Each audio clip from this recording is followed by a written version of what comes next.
Hello and welcome to Toolbox for the Trades. My name is Amanda Salvatore, and today I spoke with Carlos Del Pozo, the co-founder at Team Engine. We discussed the recruiting challenges facing the industry and, more importantly, how to transform them into powerful competitive advantages. Carlos also shared his perspective on what defines great leadership and how a simple shift in your hiring mindset can make all the difference. I hope you enjoy this conversation as much as I did.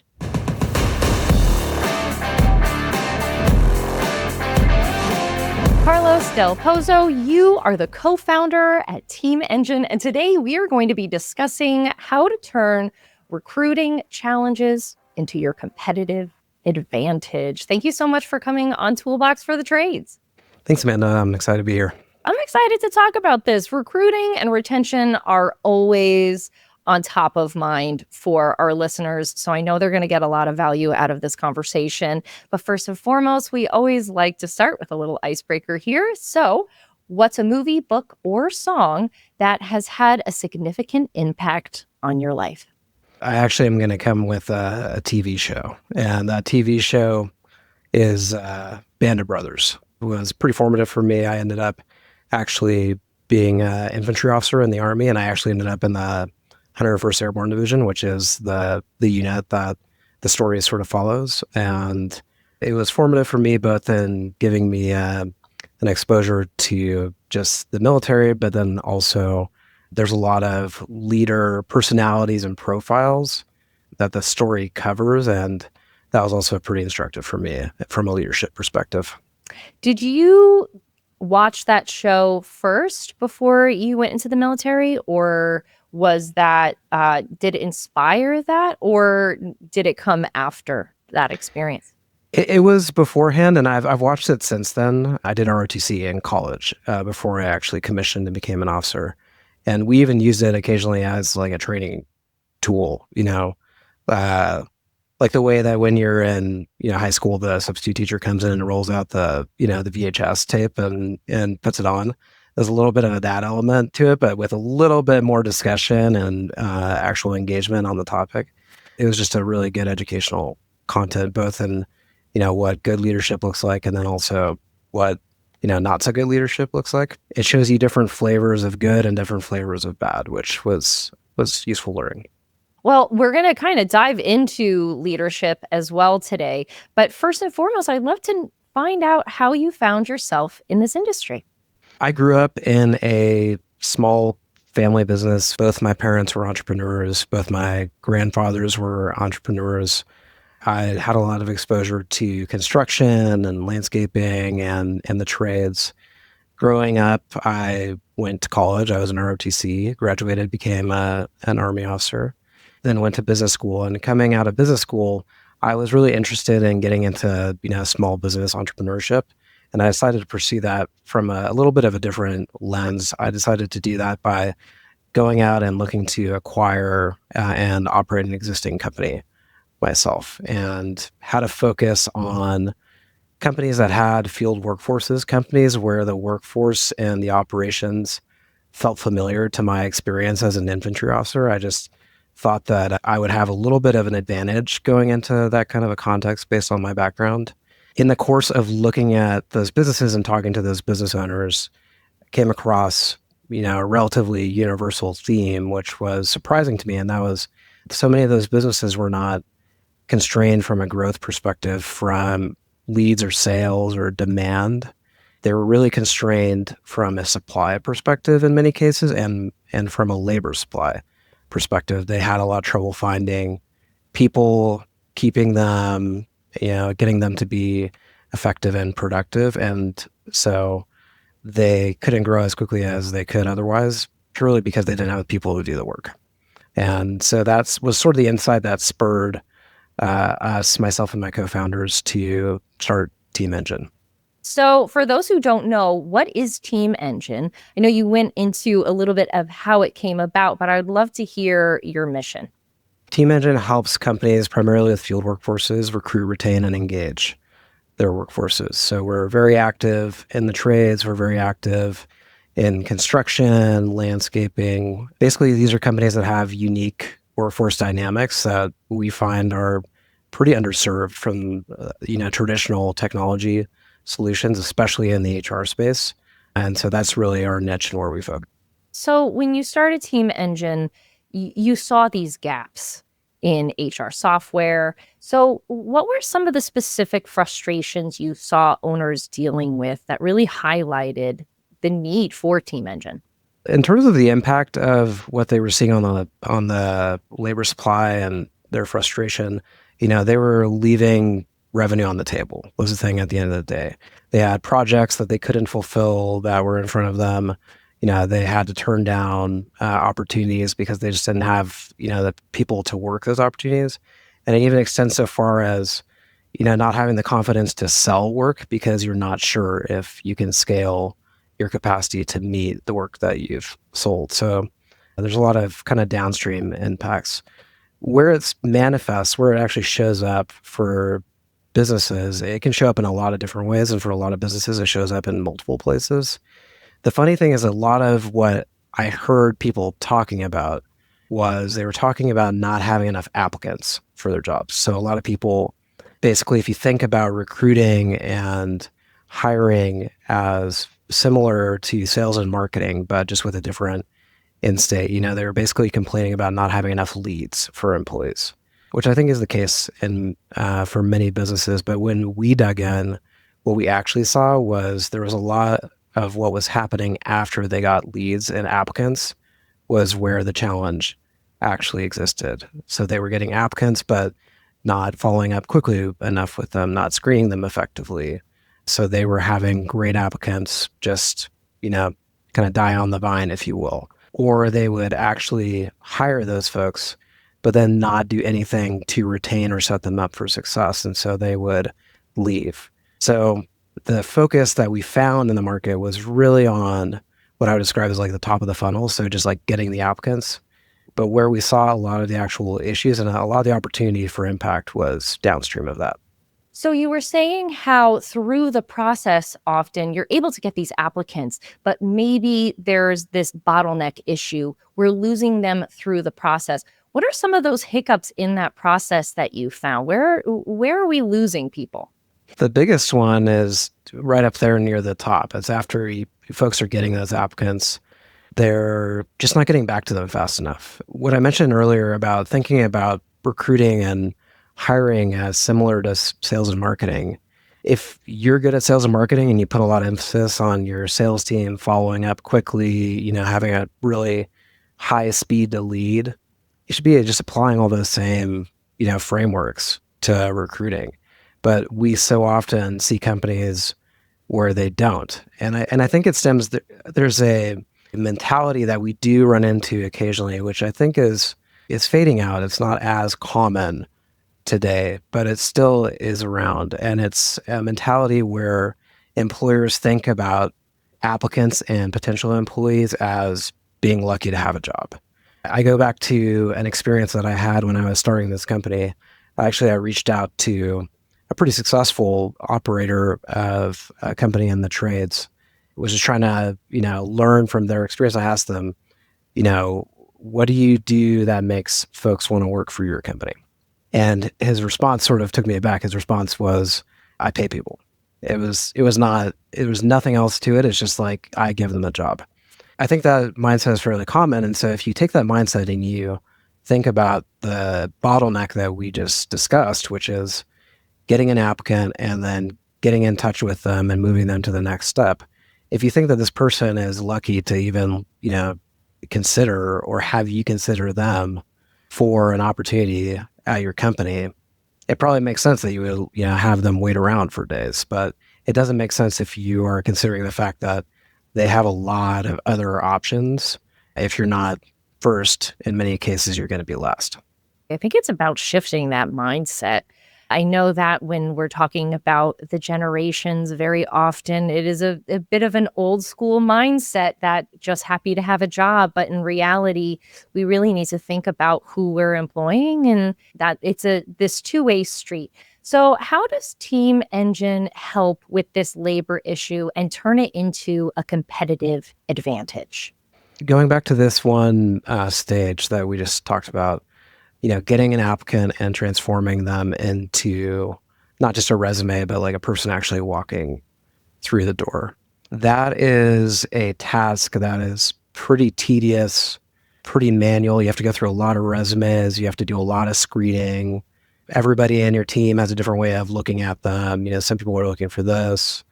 Some people, check to see if the person's within a reasonable, distance of the job because they know that they sometimes get applicants from outside of their area. And then once you've gone through all of that, you then need to get in touch with them. And a lot of people today are picking up the phone, trying to call somebody from a number that the applicant doesn't recognize, sending an email to an applicant that doesn't consistently, use email, is not consistently in front of a desk.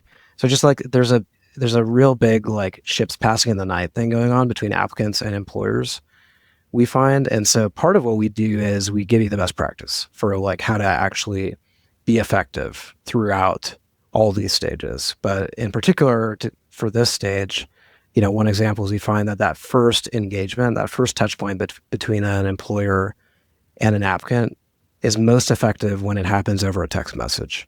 And the reason is because phone is, very effective when you get somebody on the phone, but it's so unlikely to get somebody on the phone when one of those numbers is unfamiliar to the other. Text kind of like solves that. Text is something that's front and center for really everybody, regardless of their device. And so it announces your intention, announces who you are, and it sets the stage for you to be able to get that phone call, to get them through the door. Because this is such a time-sensitive stage, and so much of this is time-sensitive, time to fill is a core metric that is really important that people drive down so that they have folks in the roles they need to fill. It just makes a ton of sense for automation to be doing this because you're kind of doing it the same way every time. So to make sure that it's fast, to make sure it's consistent, it's happening according to the playbook that you want to be implemented in your business, software is like a really good alternative to having a person go through all that pain and frustration. To be fair, in many cases, they just don't because it is so frustrating. And software can actually make that happen the way that you want it to and make it effective. And so that in that stage, that's just one example of where that sort of dynamic exists. We sort of added value in a similar way throughout the hiring process, onboarding process, and with engaging employees post-hire as well. I have to ask, what's some of your best advice when it comes to recruiting? I know you mentioned about this sense of getting on those leads and really utilizing your time and making sure you don't have people waiting on you. But what are other pieces of advice?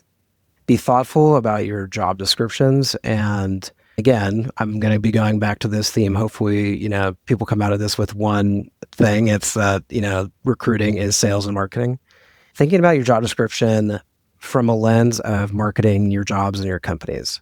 What we often see is that those job descriptions tend to look more like internal sort of requirements and compliance documents, because that often is what they are.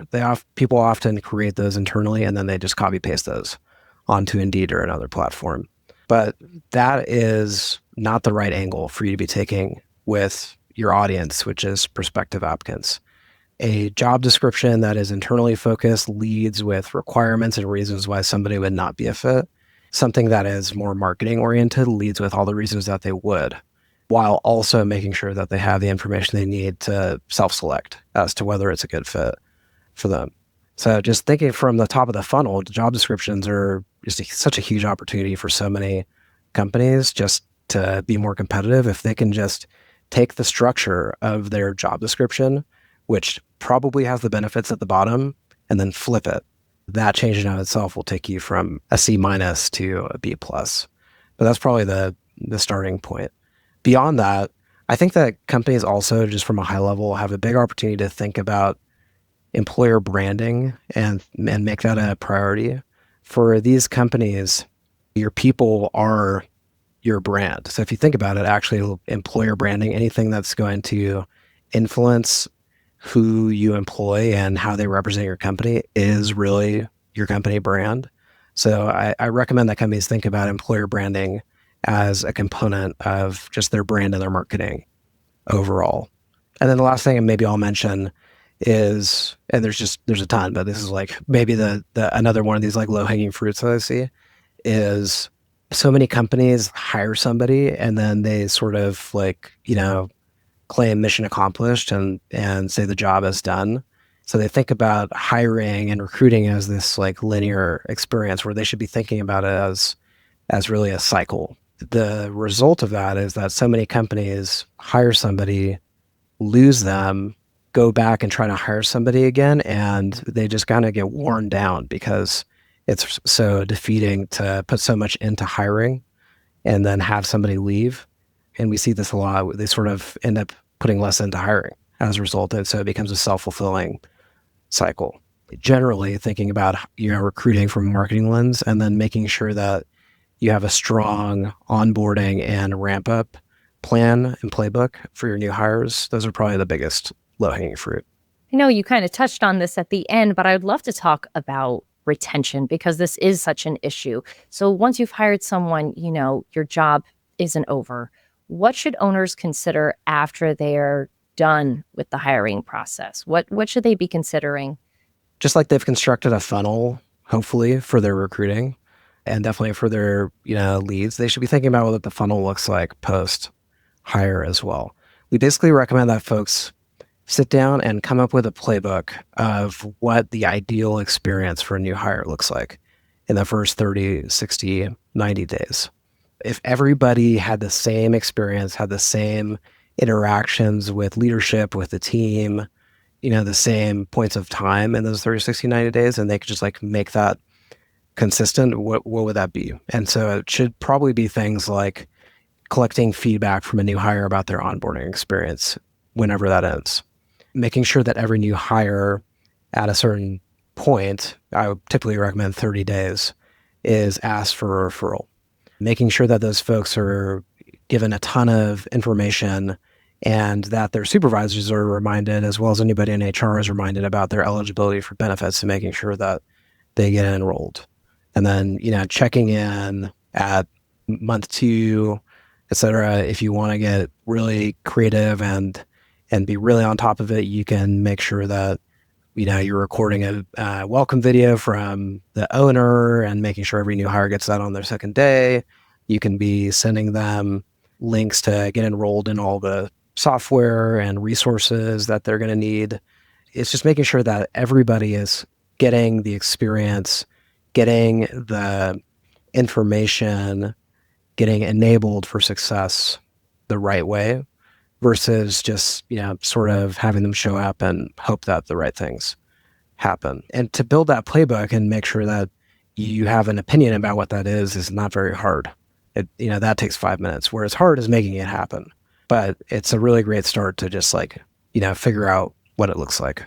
This is about really making sure that your new employee has all of their resources available to them, which is also going to show them your appreciation as well for them coming on to these projects, right?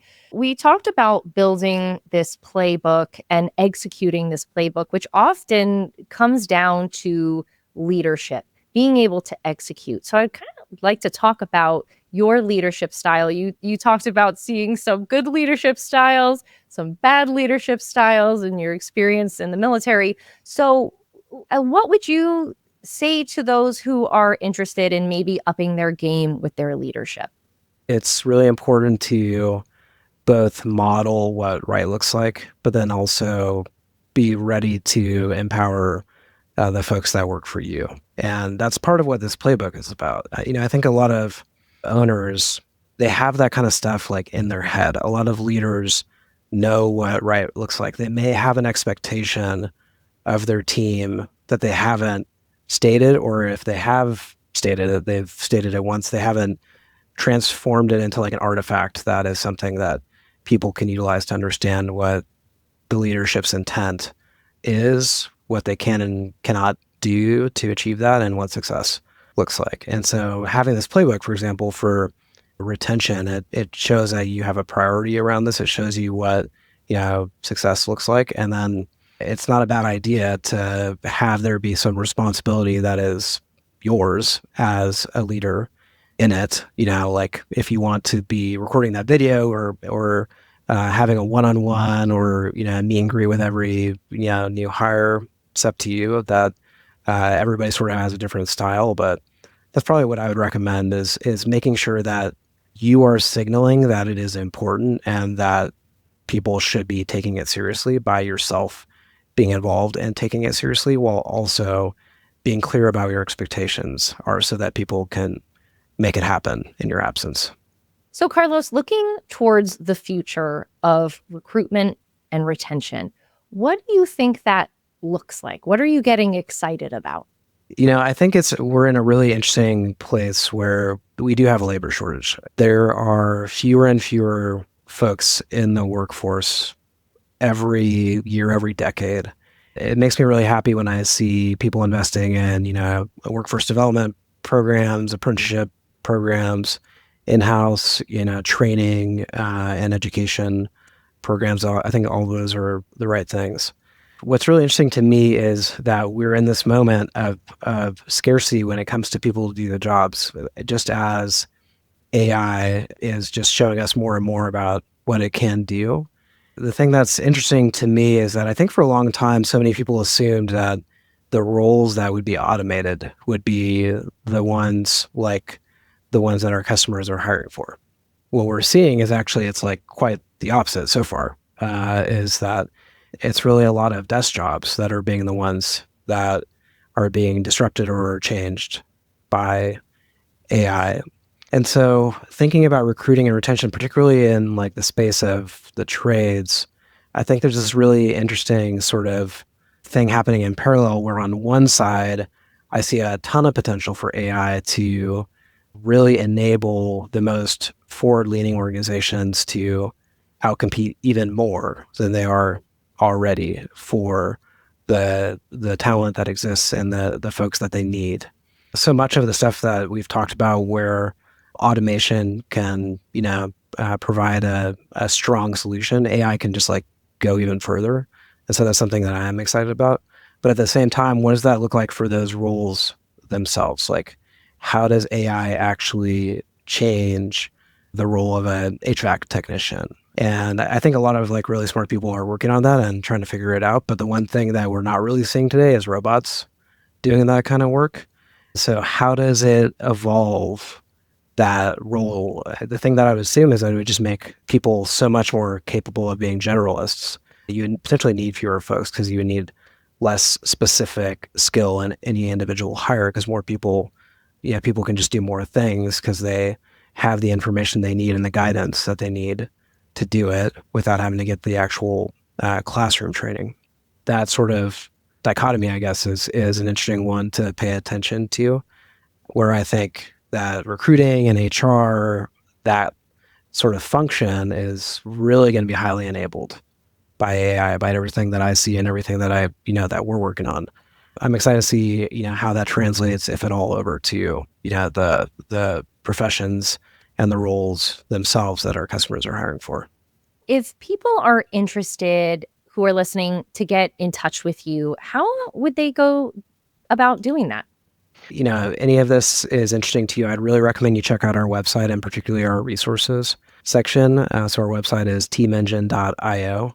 We have a lot of like job templates and different resources that are free on there. So I'd really recommend going in and checking those out. My email is carlos@teamengine.io. And you can also find me on LinkedIn. Carlos, thank you so much. Before we go, is there anything else that you wish we covered today? I just really want to encourage folks to be thinking about their own processes, how they're hiring.